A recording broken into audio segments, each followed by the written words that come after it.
South India shopping mall లో block buster Ashadham #1 kilo sale.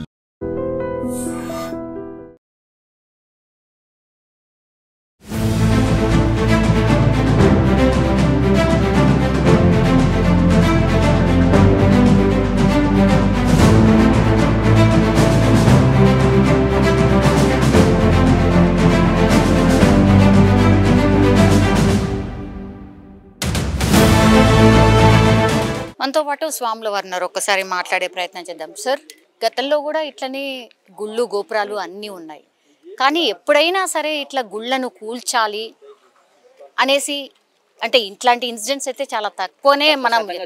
And ఇంకోటి ఏంటంటే road మధ్యలో కూడా చాలా దేవాలయాలు మస్జిద్లు ఉంటాయి, వాటిని టచ్ చేయట్లేదు. వీటిని ఎందుకు మరి అంటే ఇప్పుడు మీరు మాట్లాడే విషయ వివరణ తీసుకుంటే అమ్మా, ఒక గుడి ఒక విశేష వివరణ తీసుకుంటే 100 సంవత్సరాలు 80 సంవత్సరాల చరిత్ర అమ్మ. మీరు అన్నట్టుగా ప్రభుత్వంకి మేము గౌరవార్థంగా ఒక విషయం ఏం చెప్తున్నామంటే, 2-3 సంవత్సరాల క్రితం వెలిసిన గుడులు లేకపోతే దానికి ధూపదీప నైవేద్యాలు లేకుండా కొంతమంది అలా అరణ్యంగా చెత్తలో వదిలిపెట్టే గుడులు కొన్ని చాలా ఉన్నాయి. అలాగా అవుటర్ రింగ్ రోడ్ వేసినప్పుడు 100 గుడులు పోయినాయి. ఆ గుడులు ఇంకా ఎవరు పట్టించుకోవట్లేదు. నిన్నగాక మొన్న నేను చూశానమ్మా, దొందిగల్లో 3 గుడులు అలా ఉండిపోయినాయి. ఒక్కళ్ళు కూడా ఏం లేదు, లారీ డ్రైవర్లు అక్కడ పక్కన కూర్చుంటారు, తింటారు, దానికి ఎక్కడ దిక్కు లేదు. కానీ భక్తులు ఇక్కడ 80 సంవత్సరాల నుంచి కోరుకొని ధూపదీప నైవేద్య కార్యక్రమాలు చేస్తున్న గుడిని వదులుకోకూడదమ్మా. ఎందుకంటే 80 సంవత్సరాల నుంచి ఎన్ని పుణ్య కార్యక్రమాలు అయితే అమ్మ అక్కడ ఉన్నది కాబట్టి అమ్మకి గౌరవార్థంగా ఏంటంటే ఈరోజు 100 గజాల స్థలం అనేది కాదు, మనకి ఏ హక్కు ఉన్నదని భూమండలం మీద మానవ శరీరం మనం బతుకుతున్నామమ్మా. దేవాది దేవతలను కోరుకుంటాంగా, ఆరోగ్యం బాగాలేకపోతే మనకు ఉద్యోగం రావాలని కోరుకుంటాము, లేకపోతే ఇంకేదని ఏం కోరుకుంటాము? మనము దేవతలనే కోరుకుంటాము. మరి దేవతలని మనం ఆ పరిస్థితికి తీసుకొస్తే మరి ఎవరిని కోరుకోవాలి? ఎవరు రక్ష?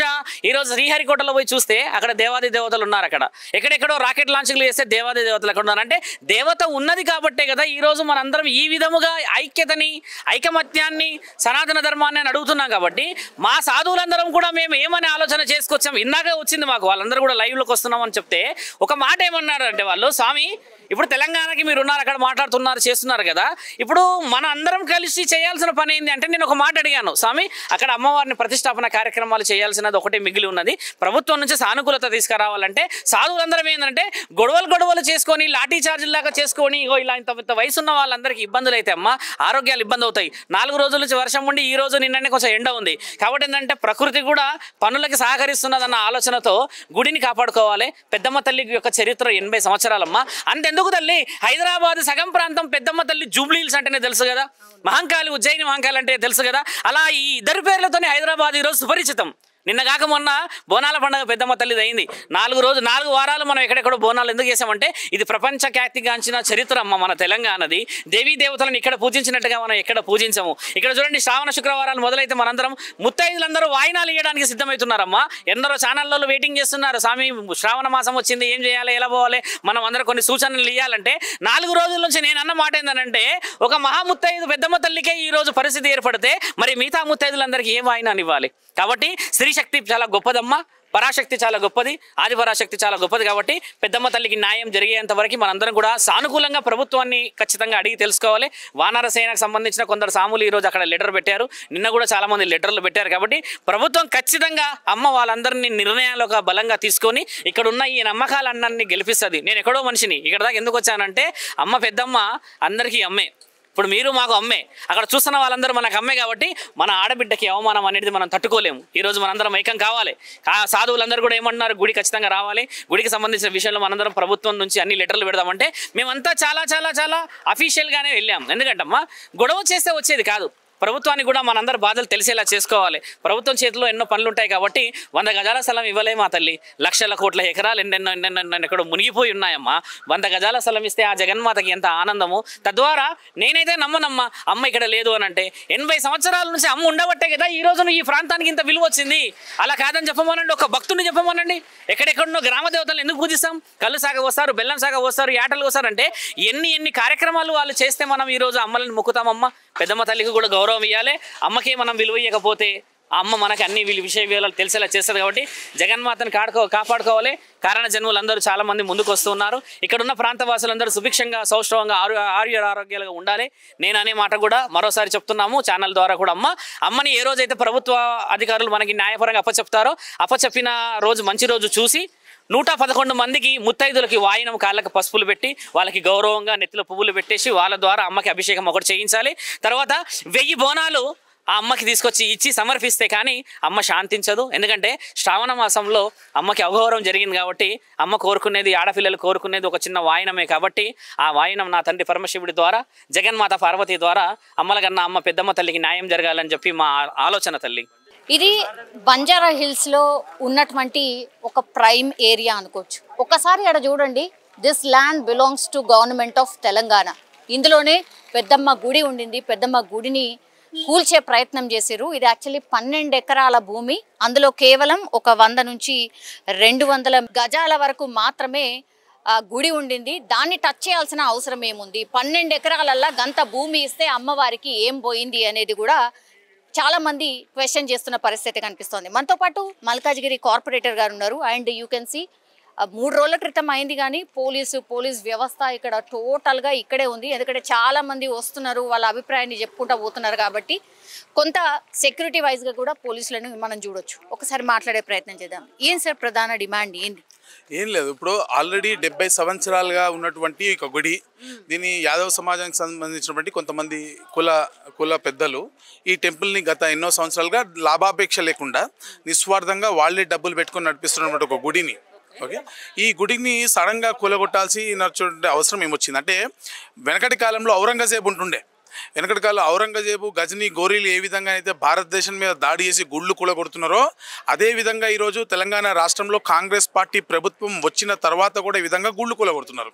సికింద్రాబాద్ ముచ్చాలమ్మ గుడి కేసు కూడా ఇప్పుడే నేషనల్ హ్యూమన్ రైట్స్లో ఆ కేసు అటెండ్ అయ్యి వస్తున్నాం. బేసికలీ ఈరోజు ఈ ఉదంతము మళ్ళీ వరుస క్రమంగా ఏదో ఒక గుడిపైన తెలంగాణ రాష్ట్రంలో దాడులు జరుగుతున్నాయి అంటే దాన్ని ఆపలేని చేతగాని చవట ముఖ్యమంత్రి లేకపోతే ఈ రాష్ట్ర ప్రభుత్వం అన్నది మా క్వశ్చన్.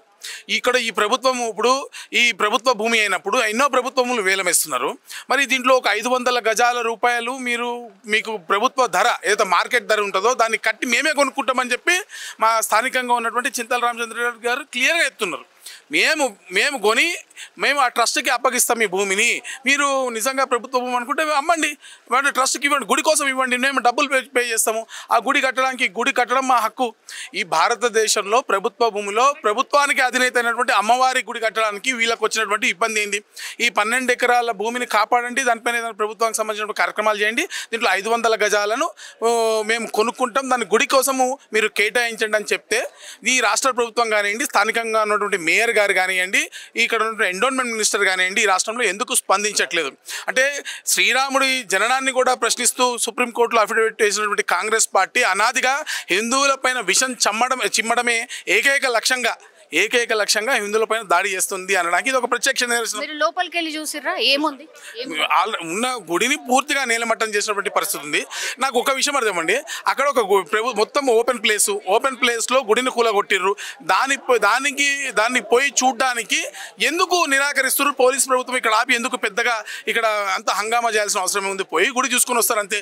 నేను అంటే ఇక్కడ ఏమన్నా ఇప్పటికిప్పుడు గుడి కట్టాల్సినటువంటి కట్టమని కూడా ఎవరు అంటలేరు కదా. చింతల రామచంద్రరెడ్డి గారు ఏమన్నారు? మీకు ప్రభుత్వ భూమికి ప్రభుత్వ ధర కట్టి మేము గుడి కట్టించి వాళ్ళకి అప్పగిస్తామని చెప్తా ఉన్నారు. ఇది సరసమైనటువంటి ఒక డిమాండ్, న్యాయమైనటువంటి ఒక డిమాండ్ని ప్రభుత్వం ఎందుకు పరిశీలిస్తలే అన్నది ఒక విషయం. ఆల్రైట్, మనతో పాటు చింతల రామచంద్రారెడ్డి గారు ఉన్నారు. సార్ నమస్తే సార్. ఏమైంది ఏంటి? 70 సంవత్సరాల నుంచి పూజలు జరుగుతున్నటువంటి ఒక యాదవ కుటుంబం వాళ్ళు జరుపుకుంటున్నటువంటి ఆ దేవాలయము, అక్కడ దేవాలయం ఉందనేటటువంటిది మేమే కాదు, యావత్ ఈ కాలనీ వాళ్ళు కూడా సర్టిఫై చేస్తున్నారు. కానీ కొందరు భూ ఆక్రమణదారులు ఎవరైతే ఇల్లు ఉన్నటువంటి వాళ్ళు ఆక్రమించుకుంటూ దేవాలయం అడ్డం వస్తుందనే ఆలోచనతోని ఆ యొక్క గుడిని కూలగొట్టడానికి వాళ్ళు రెవెన్యూ డిపార్ట్మెంట్కు హైదరాబాద్కు కంప్లైంట్ ఇచ్చారు. కానీ యాక్చువల్గా ఇది 12 ఎకరాల స్థలము, గవర్నమెంట్ స్థలం. ఇది ఇప్పటి నుంచి కాదు, మొదటి నుంచి కూడా. నేను ఎమ్మెల్యే ఉన్నప్పుడు కూడా ప్రభుత్వం మీద ఒత్తిడి తెచ్చి దాన్ని ప్రభుత్వ భూమి అని చెప్పి డిక్లేర్ చేయించి బోర్డులు కూడా పెట్టించాం. కాబట్టి మేము తప్పనిసరిగా ఒకటి ఏంటంటే ప్రభుత్వం మీద ఒత్తిడి తెస్తాము, ఆ గుడి మళ్ళీ నిర్మాణం చేసి ఇవ్వాలని. లేదంటే మార్కెట్ రేట్ ప్రకారం మాకు ఒక 500 గజాల స్థలం ఇవ్వండి, మేము గుడి నిర్మాణం చేసి ఆ యాదవ కుటుంబానికి హ్యాండ్ ఓవర్ చేస్తాం. మాకు ఫైనల్ డిమాండ్ ఇది. ఓకే, ఎవరైనా రెస్పాండ్ అయినారా సార్? ఇప్పటి వరకు గవర్నమెంట్ తరఫు నుంచి మనకు దేవాదాయ శాఖ మంత్రి ఉన్నారు, ఎవరైనా కలెక్టర్ గారితో మాట్లాడాను. కలెక్టర్ గారు 2 రోజులు క్యాంప్లో ఉన్నారు. వారు చెప్పారు ఏంటంటే మేము ఎండోన్మెంట్ డిపార్ట్మెంట్కి రాస్తాం, మీరు లెటర్ ఇస్తే వాళ్ళు అక్కడ నుంచి గిట్ట మాకు రిప్లై సరిగ్గా ఇస్తే మీకు హ్యాండ్ ఓవర్ చేస్తామని చెప్పన్నారు. సో అది కాకుండా కూడా మేము సీఎం గారిని కూడా కలుస్తాం తప్పనిసరిగా. కలిసి సీఎం గారితో సీఎం గారి మీద ఒత్తిడి తీసుకొచ్చి తప్పనిసరిగా ఈ స్థలము ఇక్కడ గుడి నిర్మాణం చేసి ఇచ్చేంత వరకు కూడా మేము ఊరుకోము. కానీ మేయర్ గారు, ఎమ్మెల్యే గారు మేము 50 గజాలు 100 గజాలు ఇచ్చి గుడి నిర్మాణం చేసి ఇస్తామని అంటున్నారు. అది కూడా వెల్కమ్ చేస్తున్నాం. అట్లా మేము వాళ్ళని స్వాగతిస్తాము, వాళ్ళ పాదాభి వందనం చేస్తాము, వాళ్ళ పాద ప్రక్షాళన చేస్తాము, వాళ్ళని పూలతో నడిపించి దేవాలయం దగ్గరికి తీసుకెళ్ళి వాళ్ళతో కొబ్బరికాయ కొట్టిస్తాము.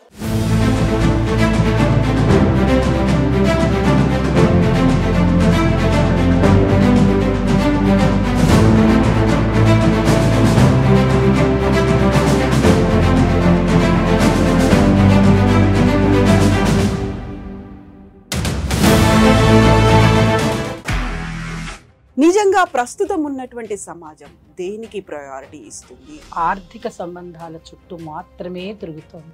మళ్ళీ ఎన్నికలంగానే చాలా విరక్తి కలుగుతాం. మంచి అనిపిస్తుంది కదా, లేడీస్ కూడా ఛాలెంజింగ్ జాబ్స్ చేసినప్పుడు చాలా బాగుంటది. ట్రాఫిక్ అసిస్టెంట్స్ గా నియమించిన ట్రాన్స్జెండర్స్ అందరితో సాల్యూట్ చేయించుకుంటున్నారు. ఫుడ్ డెలివరీ ఇవ్వటానికి వెళ్ళినటువంటి డెలివరీ బాయ్ అనిల్ పై కళ్ళ ముందు